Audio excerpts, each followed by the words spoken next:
Olá, meu nome é Wagner Meira Júnior e sou professor titular de Ciência da Computação da Universidade Federal de Minas Gerais. Sou também um dos coautores do livro Data Mining and Machine Learning Fundamental Concepts and Algorithms. Hoje nós vamos concluir a questão sobre a avaliação de modelos de regressão e vamos falar sobre regressão múltipla e outras operações. Então, quando nós falamos a respeito dos coeficientes da regressão múltipla, nós vimos que através do vetor W aumentado, que pode ser expresso em termos das matrizes de dados, e em particular da matriz não centralizada de espalhamento para o dado aumentado. Seja C a inversa desse produto de matrizes, nós temos então que a covariância de W-til ela pode ser escrita como a variância multiplicada pela matriz C. Em particular, as entradas em diagonal dessa matriz C dão a variância para cada um dos coeficientes estimados de regressão e as suas raízes quadradas especificam os erros padrão, como foi colocado aqui. Nós podemos então definir essa variável padronizada ZW da mesma forma que fizemos anteriormente, onde o ZWI ele é a razão entre a diferença de WI e a expectância de WI sobre o erro padrão, aqui colocada em termos da variância que acabamos de calcular. Nós então substituímos a variância pelo sigma chapéu e cada uma das variáveis ZWI segue uma distribuição T com n-d-1 graus de liberdade, a partir do qual nós podemos obter um intervalo de confiança de ômega-i da seguinte forma, muito parecido com o que fizemos anteriormente e que aqui ele é reforçado mesmo no âmbito de regressão multivariada. Note que o valor Tα sobre 2 é crítico em relação à distribuição T com n-d-1 graus de liberdade e ele contém uma fração α sobre 2 da função de massa de probabilidade na cauda mais à direita, aqui expressa por essa probabilidade. Isso pode ser aplicado num exemplo, onde nós temos aqui os dados que foram utilizados no vídeo anterior para a regressão. Temos a matriz C, a matriz de covariância, e notamos que as variâncias elas são exatamente os valores que aparecem na diagonal da matriz de covariância, assim como os erros padrão. Usando um intervalo de nível de confiança 0,95 ou nível de significância 0,05, o valor crítico da distribuição T, que contém 2,5% da fração de probabilidade de massa, é dado como 1,976. Assim, os intervalos de 95% do valor beta e os coeficientes de regressão W1 e W2 aqui estão apresentados seguindo essa lógica e percebemos o quanto que esses valores podem variar significativamente, mas que eles ainda assim teriam uma fidedignidade ao modelo. Podemos também verificar como que fica a estratégia de teste de hipóteses dentro da mesma lógica colocada anteriormente, se esses coeficientes de regressão são próximos de zero ou não. Nesse caso, nós atribuímos a hipótese nula de que todos os pesos são zero, exceto o viés, e contrastamos a hipótese nula com a hipótese alternativa que pelo menos um dos pesos não é zero. Muito parecido com o que foi feito para o univariado. Nesse caso, nós usamos o F-teste, que compara a razão entre o RSS ajustado à estimativa de variância definida através da estatística F, aqui expressa. Note que a razão F segue uma distribuição F com D e n-d-1 graus de liberdade para numerador e denominador, respectivamente. Assim, nós podemos rejeitar a hipótese nula se o π-value é menor do que o nível de significância, 1/100. Note que R2 é 1 menos a razão entre SSE e TSS, que é igual à razão de RSS e TSS, como nós já tínhamos visto anteriormente, cujos algebrismos nos permitem fazer esses cálculos aqui do SSE e do RSS. Assim, nós podemos reescrever F, a razão F, como sendo expressa em termos do coeficiente de determinação. Ou seja, o F-teste ele compara a fração ajustada da variação explicada para a variação não explicada do modelo. Essa é a variação explicada, essa é a variação não explicada. Se o R2 é alto, isso significa que o modelo casa bem com os dados e há mais evidência para rejeitar a hipótese nula. Nós podemos também testar cada um dos atributos independentes xi e não o modelo como um todo, e quanto que eles contribuem para a previsão de y, assumindo que todos os atributos são retidos no modelo. Para um dado atributo xi, nós criamos uma hipótese nula que o respectivo ômega i é igual a zero e contrastamos com a hipótese alternativa que ômega i é diferente de zero. A variável padronizada ZWI dentro dessa hipótese nula é dada então por essa expressão, como era de se esperar, e se essa probabilidade é menor que o nível de significância 1/100, podemos rejeitar a hipótese nula. Caso contrário, nós aceitamos a hipótese nula, que pode implicar que o xi não adiciona um valor significativo em prever a variável resposta, e considerando outros atributos que estão sendo usados para calibrar o modelo. O teste T pode também ser usado para verificar se o valor de viés é diferente de zero ou não. Sob a hipótese de que W1, W2 é igual a zero, a expectativa de RSS é sigma ao quadrado.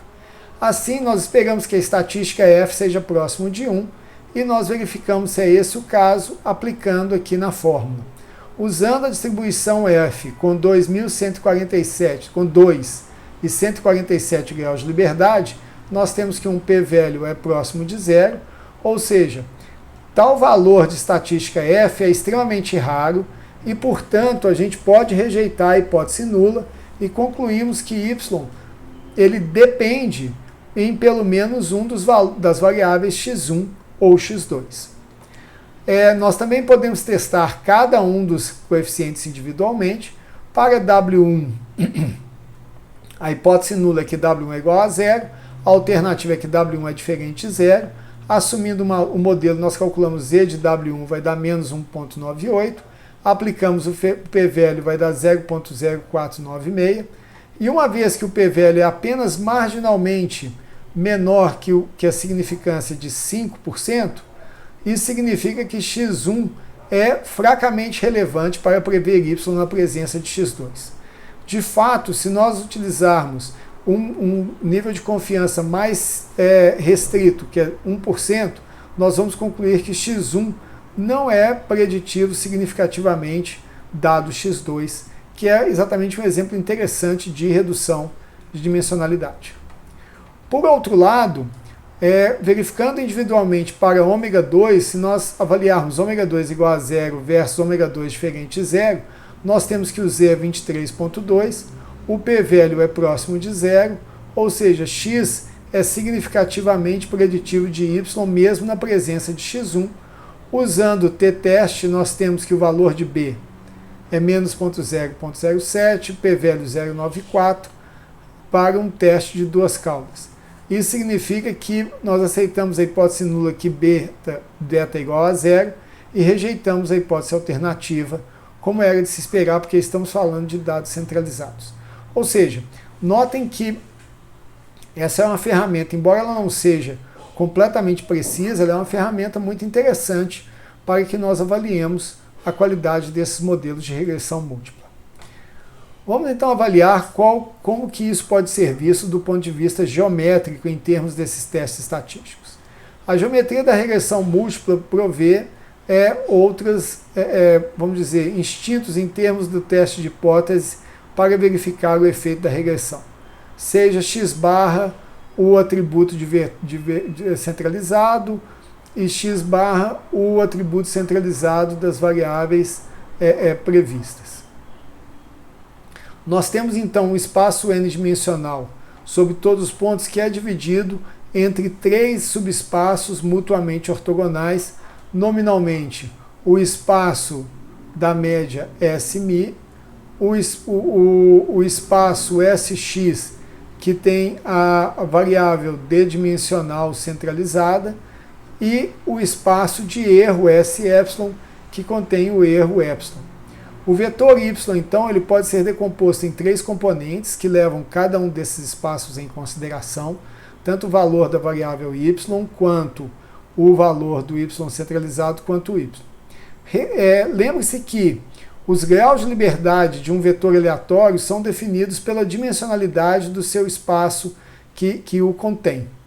Uma vez que a dimensão original do espaço é n, nós temos um total de n graus de liberdade e a soma da dimensão Smi, Sx bar e Sy tem que ser igual a n, como de fato acontece aqui.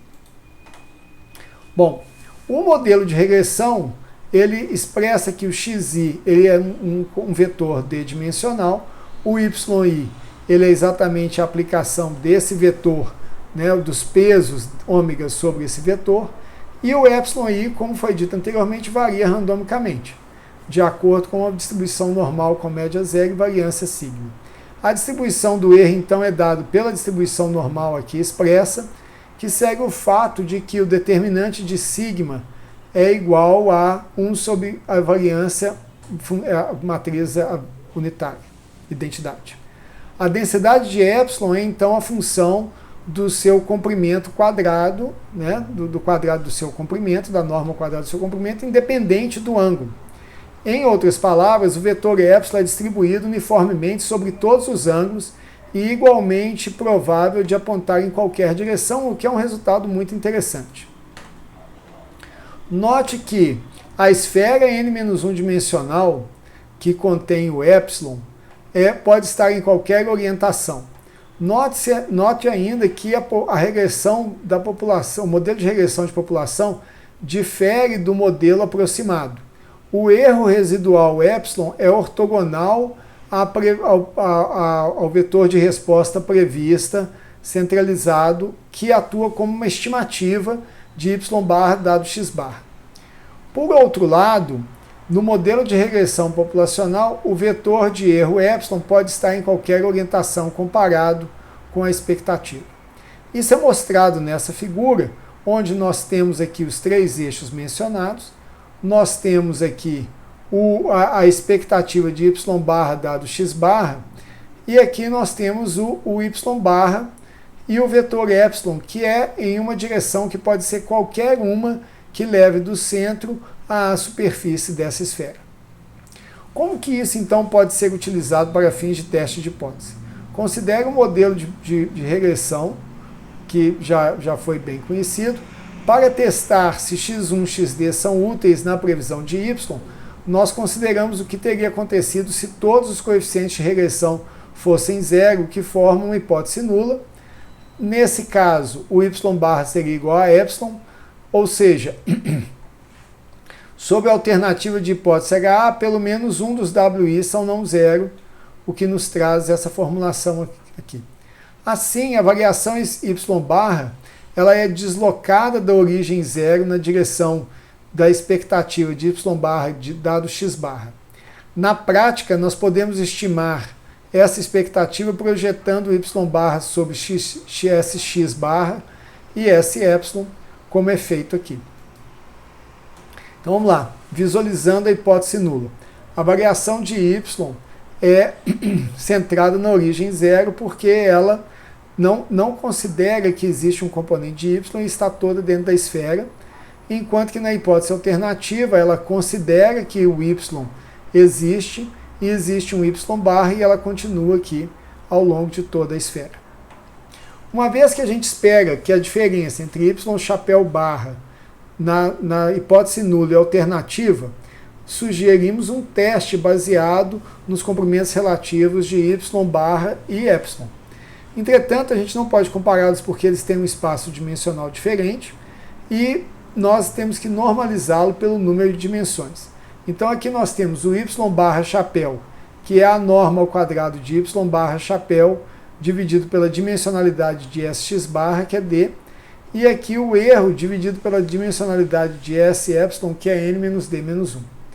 O teste geométrico, então, é a razão entre esses dois, que nada mais é que o que nós já tínhamos alcançado, que é o RSS dividido pelo número de dimensões, sobre o SSE dividido por n menos d menos 1, que é igual a f.